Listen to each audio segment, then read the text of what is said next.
fazenda eu fiquei admirado, não me sai do pensamento e também do meu agrado. A fazenda Sapucaia com a criação de gado, com as outras produções eu fiquei muito encantado.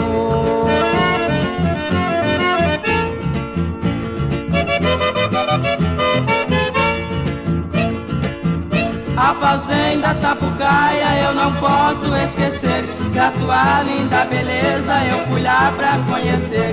Conheci o rio Paraguai com as águas cristalinas, gostei muito da lanchinha que vem vindo de Coimbra.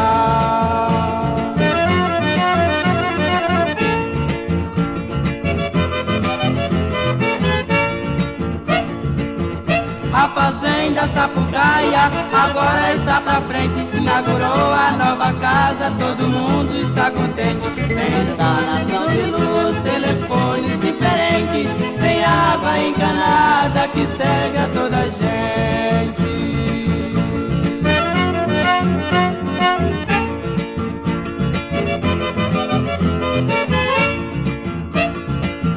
A fazenda Sapucaia tem trator e avião, tem a lancha lá no rio para sua precisão. Tem o carro na garagem, na sala televisão, no canal de Corumbá que causa admiração.